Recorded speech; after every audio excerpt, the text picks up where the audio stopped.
नमस्कार, आप देख रहे हैं टीएनपी न्यूज और मैं हूं आपके साथ मिशा सिंह। एक नजर डालते हैं उत्तर प्रदेश की खबरों पर। सीएम योगी आदित्यनाथ 24 अगस्त को रायबरेली दौरे पर जाएंगे। इस दौरान सीएम राणा बेनी माधव बख्श सिंह की 218वीं जयंती के कार्यक्रम में भी शिरकत करेंगे। राणा बेनी माधव बख्श सिंह समिति के अध्यक्ष ने बताया कि 23 अगस्त को समिति की ओर से सुबह रक्तदान शिविर का आयोजन किया जाएगा। सुबह 10 बजे मुख्यमंत्री योगी आदित्यनाथ अमर सेनानी की प्रतिमा पर पुष्पांजलि अर्पित करेंगे। उसके बाद फिरोज गांधी महाविद्यालय ऑडिटोरियम में कार्यक्रम में भाग लेंगे। कार्यक्रम के दौरान कारगिल युद्ध के दौरान महान परमवीर चक्र से अलंकृत सूबेदार संजय कुमार को राणा बेनी माधव बख्श स्मृति सम्मान से सम्मानित किया जाएगा। 30 तारीख को हम सुबह 9 बजे एक रक्तदान शिविर आयोजित करेंगे जो आईएमए की बिल्डिंग पर किया जाएगा और उसके बाद 10:30 बजे हम फल का जिला अस्पताल और महिला अस्पताल में वितरण करेंगे। शाम को 6:30 बजे राणा की मूर्ति स्थल पर हम दीपदान करेंगे। 24 तारीख को प्रातः राणा की मूर्ति स्थल पर हम पुष्पांजलि 7:30 बजे करेंगे और उसके बाद हमारा मुख्य कार्यक्रम जिसे हम भाव समर्पण समारोह कहते हैं वह फिरोज गांधी के सभागार में 11 बजे आयोजित किया जाएगा, जिसमें मुख्य अतिथि के रूप से माननीय मुख्यमंत्री जी शिरकत करेंगे और हमें संबोधित करेंगे। उप मुख्यमंत्री केशव प्रसाद मौर्य एक बार फिर बीजेपी में चर्चा का केंद्र बने हुए हैं। बता दें कि बीजेपी आला कमान केशव प्रसाद मौर्य को योगी सरकार में उप मुख्यमंत्री पद से हटाकर बीजेपी के प्रदेश अध्यक्ष की जिम्मेदारी देना चाहता है। योगी सरकार में मंत्री बनने के बाद बीजेपी अध्यक्ष स्वतंत्र देव सिंह इस्तीफा दे चुके हैं, लिहाजा पार्टी नया अध्यक्ष तलाश रही है। इस तलाश के बीच केशव प्रसाद मौर्य ने अचानक एक ट्वीट करके खुद को चर्चा के केंद्र में लाकर खड़ा कर दिया है। बता दें कि रविवार की शाम उन्होंने ट्वीट किया कि संगठन सरकार से बड़ा है।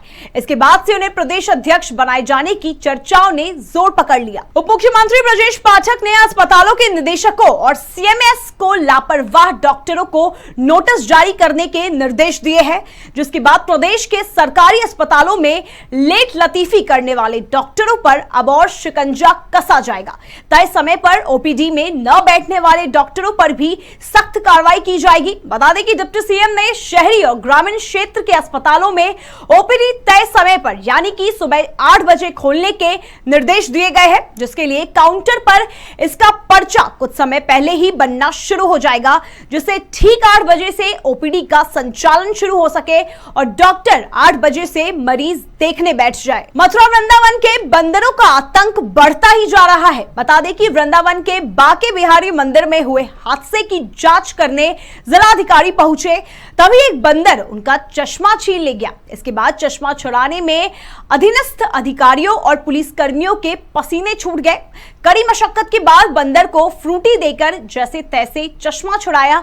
इस वाक्य को लेकर समाजवादी पार्टी के मुखिया अखिलेश यादव ने चुटकी ली और ट्विटर पर वीडियो शेयर करते हुए लिखा कि बंदर ने सोचा जब बीजेपी के शासन में प्रशासन को चश्मा लगाकर भी कुछ नहीं दिखता है तो चश्मे का क्या काम। आजम खान के खिलाफ हाल में दर्ज किए गए गवाह को धमकाने समेत 2 मुकदमे वापस लेने की मांग को लेकर सपा के प्रतिनिधि मंडल ने प्रदेश के डीजीपी से मुलाकात की है। सपा नेताओं का कहना है कि कोर्ट में चल रहे एक मामले के गवाह की ओर से आजम खान के खिलाफ निराधार और झूठी एफआईआर दर्ज कराई गई है। प्रतिनिधि मंडल ने कहा कि पूर्व मंत्री आजम खान का स्वास्थ्य काफी दिनों से अत्यंत खराब है। वह मेदांता अस्पताल लखनऊ में भर्ती थे। स्वास्थ्य संबंधी गंभीर दिक्कतों से पीड़ित आजम खान चलने फिरने में भी पूरी तरह से समर्थ नहीं है। ऐसे में उनके खिलाफ गवाह को धमकाने का आरोप पूरी तरह से बेबुनियाद है। आजम खान के खिलाफ कई अन्य मुकदमे भी विचाराधीन हैं। केरल के महामहिम राज्यपाल आरिफ मोहम्मद खान एक कार्यक्रम में बहराइच पहुंचे। इस दौरान उन्होंने अमृत महोत्सव का जिक्र करते हुए प्रधानमंत्री नरेंद्र मोदी की बात को दोहराया और कहा कि अगले 25 वर्ष हमारा अमृत काल है। जब आजादी के 100 साल पूरे हो जाएंगे तब हम स्वतंत्रता सेनानियों के सपनों को साकार कर सकेंगे, जिन्होंने भारत के लिए इतनी तपस्या और त्याग किया है, जिससे अब भारत के लोग सर उठाकर चल सकते हैं। और जिसे हमारे प्रधानमंत्री जी ने कहा है कि ये अब अगले 25 साल हमारा अमृत काल है, तो हम में से बहुत से लोग वो 100 वर्ष को शायद ना देख सके, लेकिन जब यहाँ नौजवान काफी लेकिन इस अमृत महोत्सव या अमृत काल की घोषणा एक नई चेतना पैदा करने के लिए बीजेपी सांसद वरुण गांधी अपने संसदीय क्षेत्र पीलीभीत पहुंचे, जहां उन्होंने अपनी ही सरकार के नेताओं पर निशाना साधा।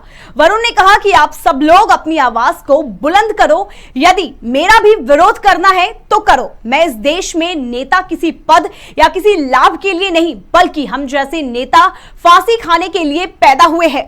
यदि आप पर कोई राजनीतिक व्यक्ति नेता केस दर्ज कराता है तो उसको रद्द करके मैं अपने ऊपर ले लूंगा। मैं यहाँ गोलगप्पा खाने नहीं, राजनीति में देश की बात करने आया हूं।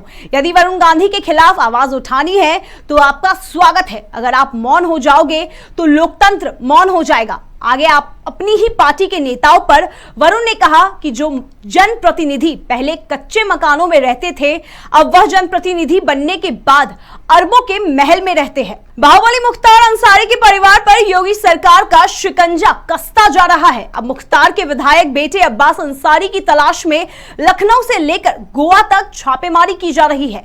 लखनऊ पुलिस ने अब्बास अंसारी की गिरफ्तारी के लिए 8 टीमें बनाई है, जो देश भर में कई लोकेशन पर रेड मार रही है। उत्तर प्रदेश के अलावा दिल्ली, राजस्थान, हैदराबाद, पश्चिम बंगाल, उत्तराखंड, पंजाब, छत्तीसगढ़ और गोवा में अब्बास अंसारी की तलाश में छापेमारी चल रही है। बता दें कि अब्बास अंसारी के खिलाफ लखनऊ की कोर्ट से गिरफ्तारी वारंट जारी हुआ है। उस पर धोखाधड़ी से असलहे का लाइसेंस ट्रांसफर कराने का मामला दर्ज है।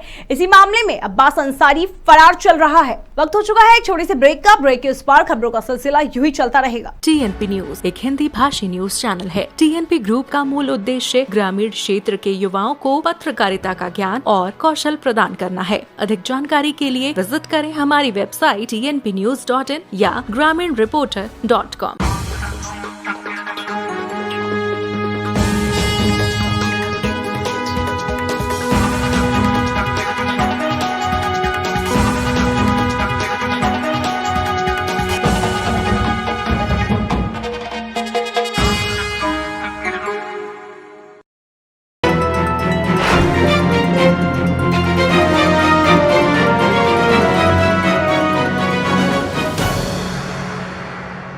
स्वागत है आप सभी का। ब्रेक के बाद नजर डालते हैं आगे की खबरों पर। अवैध रूप से बने नोएडा के ट्विन टावर को ढहाने का काउंटडाउन शुरू हो गया है। सुबह से ही टावर को ध्वस्त करने वाली कंपनी ने इसका ट्रेलर लॉन्च कर दिया है। साथ ही बताया गया है कि आज शाम तक बारूद लगाने का काम पूरा हो जाएगा।